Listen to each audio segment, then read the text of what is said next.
11 fatos sobre a higiene na Idade Média. A percepção popular de higiene pessoal na Idade Média é que não havia nenhuma. Na verdade, o mundo medieval estava repleto de práticas higiênicas que, embora diferentes das noções modernas de limpeza, atendiam às necessidades das pessoas da época. O acesso ao banho de fato era muito complicado e dependia muito do status econômico, mas mesmo o mais rico dos senhores medievais podia sofrer com incômodos. A limpeza no mundo medieval era praticada tanto publicamente quanto privadamente, e era carregado de implicações espirituais e sociais, e de um modo geral era muito mais amplamente compreendida e implementada do que muitas pessoas modernas imaginam. Ligada à saúde, classe, pureza, a higiene nos castelos, mosteiros e aldeias medievais significava cabelos limpos, hálito fresco e uma cabeça raspada suavemente, pelo menos de vez em quando. O banho era altamente encorajado, mas era um luxo. Embora o banho fosse reconhecido como importante durante o período medieval, a prática também se mostrou desafiadora, dependendo da localização e dos recursos de uma pessoa. Grupos como os vikings eram particularmente interessados em limpeza e banhos para fins religiosos e medicinais. Monges e freiras também tomavam banho em suas respectivas casas, muitas vezes como parte de uma prática cerimonial. Balneários e banhos comunitários eram comuns, herdados dos romanos em muitas áreas, mas muitas residências também tinham instalações próprias para banho, lembrando que não havia água encanada e muitas vezes tinham que pegar água de lugares muito distantes. Dito isso, ter um lugar para tomar banho era muitas vezes associado à riqueza, e mesmo com uma banheira improvisada no local, uma lavagem de corpo inteiro não era uma prática diária. Os plebeus eram mais propensos a tomar banho em nascentes, córregos e outras fontes de água perto de suas casas. Isso significava que eles eram vulneráveis ao clima e raramente ou nunca banhavam-se em algo além de água fria. As mãos eram lavadas várias vezes ao dia. Embora os banhos de corpo inteiro fossem pouco frequentes, o povo medieval reconhecia a importância de mãos limpas e rosto limpo. As mãos eram lavadas antes de comer como parte das práticas rituais cristãs e judaicas. As pessoas também lavavam as mãos após as refeições, dada a quantidade de comida consumida sem utensílios.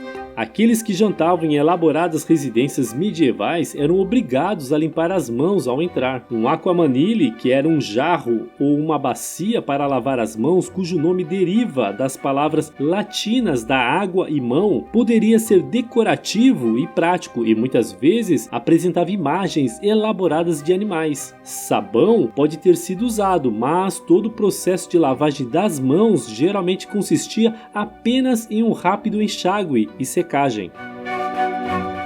As mulheres geralmente lavavam o cabelo aos sábados. A regularidade com que as mulheres se banhavam durante o período medieval variava, mas a lavagem dos cabelos acontecia regularmente. Muitas vezes era uma tarefa reservada aos sábados. As mulheres lavavam os cabelos para lavar de toda a poeira e sujeira que podiam ter se acumulado ao longo dos trabalhos da semana anterior. Camponesas e plebeias podiam ter lavado os cabelos com menos frequência. Mas, independentemente da regularidade, o processo era muito complicado e certamente podia ter exigido assistência. As mulheres tiravam suas roupas da cintura para cima e mandavam água sobre as suas cabeças, usando um jarro de água ou uma bacia. Se disponível, um pseudo-shampoo feito de óleos, ervas e minerais era aplicado e enxaguado.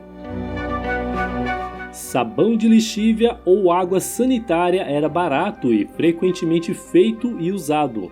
O sabão era feito de uma variedade de substâncias durante o período medieval. Uma mistura de cal e sal era frequentemente usado para formar uma substância alcalina, e outras receitas incluíam potássios de cinzas de madeiras misturado com banha ou óleo. O norte da Europa costumava usar banha, enquanto os do Mediterrâneo optavam por óleo. O sabão era moldado em bolos, bolas ou barras, e dependendo da riqueza do usuário, podia incluir aromas como lavanda. Sabonetes com alto teor de lixívia ou água sanitária eram bastante abrasivos e podiam remover a pele com a mesma facilidade com que limpava. No entanto, esses sabonetes eram muito mais baratos que os sabonetes à base de óleo, dada a necessidade de gorduras e óleos na culinária. Aqueles que não podiam comprar sabão nem fabricar seu próprio sabão frequentemente usavam uma flor com propriedades naturais de limpeza. O banho era muitas vezes comunitário, tanto em público quanto em privado. Tomar banho em público, seja em um riacho ou em uma casa de banhos, era realizado como uma atividade comunal. Até o banho privado envolvia outras pessoas durante o período medieval. O processo de preparar um banho para um morador de um castelo medieval envolvia alguém transportando água de uma fonte próxima. Uma vez que a água suficiente era despejada na banheira, ela tinha que ser aquecida. Como todo o processo exigia energia e gastos significativos, mais de uma pessoa costumava aproveitar a oportunidade do banho, ou seja, usavam a mesma água.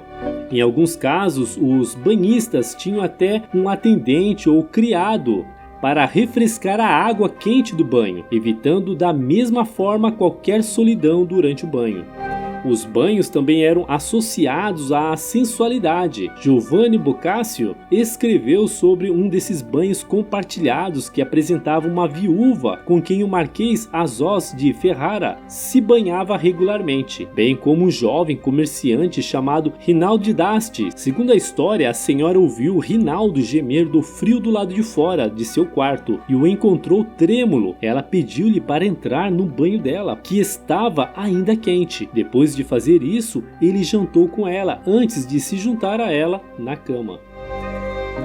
Os dentes eram frequentemente limpos com galhos, vinhos e malvas. A importância de dentes limpos e hálito fresco não passaram despercebidos no mundo medieval. Retirar comida dos dentes era feito com o que estivesse à mão, mas as primeiras escovas de dentes foram feitas de galhos, particularmente abeleiras, com uma extremidade envolta em pano. Como a alternativa à escovação, algumas pessoas limpavam os dentes mastigando malvas, que são plantas que crescem em áreas pantanosas. As pessoas também mastigavam folhas de hortelã ou sementes de erva doce e anis, ou lavavam a boca com água ou vinho misturado com vinagre. Dejetos humanos foram descartados em fossas. Embora a água corrente, como é usada hoje, não existisse na era medieval, os mosteiros costumavam ter latrinas. Estes eram banheiros construídos sobre córregos e outras fontes de água para literalmente expulsar os resíduos. As latrinas às vezes eram colocadas sobre fossas localizadas em terrenos mais altos, para que pudessem drenar para rios e córregos próximos. As pessoas também se aliviavam usando fossas, que eram buracos forrados com pedras ou tábuas de madeira. Estes eram cobertos quando não estavam em uso para evitar que os odores se espalhassem. Muitos castelos apresentavam estruturas semelhantes, como câmeras privadas, garderobe, e podiam incluir uma dúzia de assentos de madeira com ventilação e acesso à água. Alguns quartos também foram utilizados, mas se uma pessoa não conseguia encontrar um lugar para se aliviar, uma fossa próxima era sempre uma opção. Esvaziar um penico em uma fossa local era outra maneira de descartar dejetos humanos.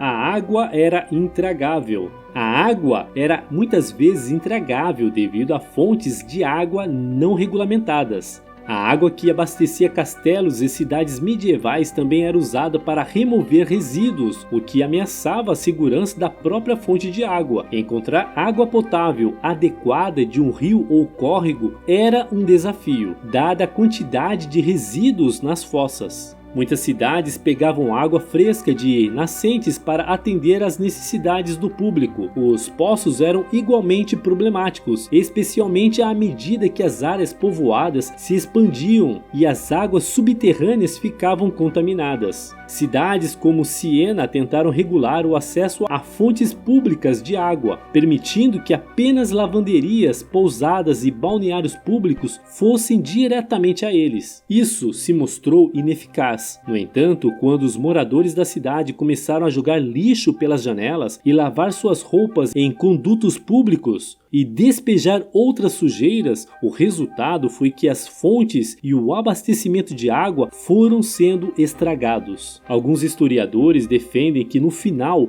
a maioria das pessoas não bebiam água durante o período medieval, optando por cerveja ou vinho. A água era considerada uma bebida para as classes mais baixas e era temida por sua impureza. No entanto, no século XI, as pessoas começaram a ter dificuldade em encontrar água limpa para cozinhar e fazer uso de outros fins.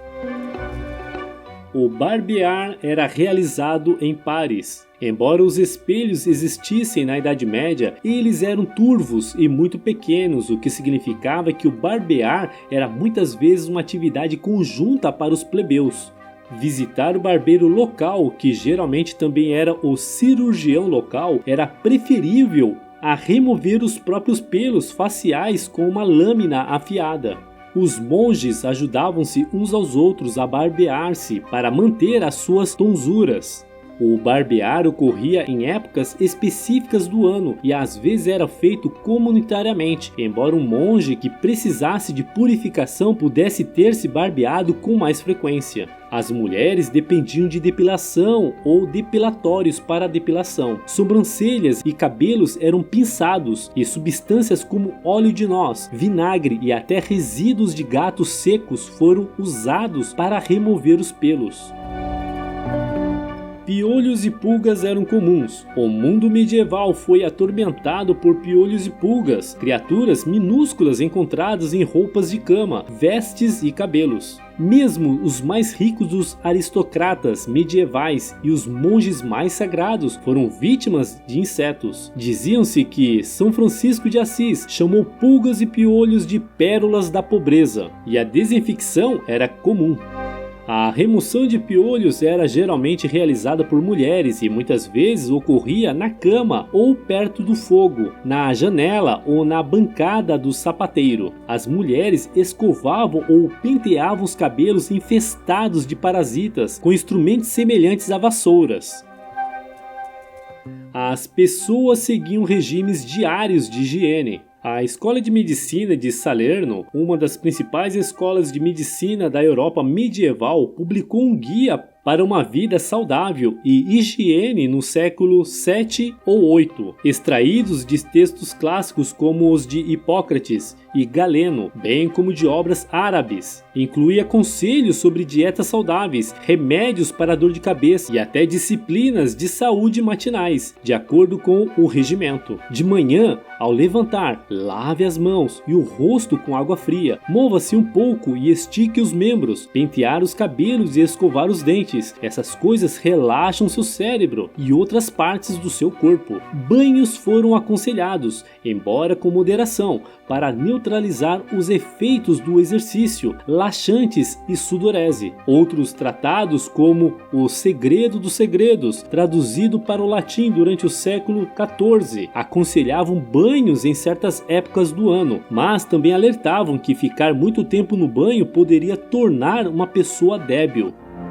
E aí, o que você achou do vídeo de hoje? Você já conhecia algum destes fatos da higiene medieval? O que mais te impressionou? Comente com a gente sua opinião sobre este assunto, pois adoraríamos ler e responder seus comentários abaixo. E se você gostou deste vídeo e ainda não se inscreveu em nosso canal, se inscreva e clica no sininho para não perder nenhum vídeo intrigante que postamos todas as semanas. E se você quer aproveitar e aprender um pouquinho mais, não deixe de clicar em um desses vídeos que estamos sugerindo para você.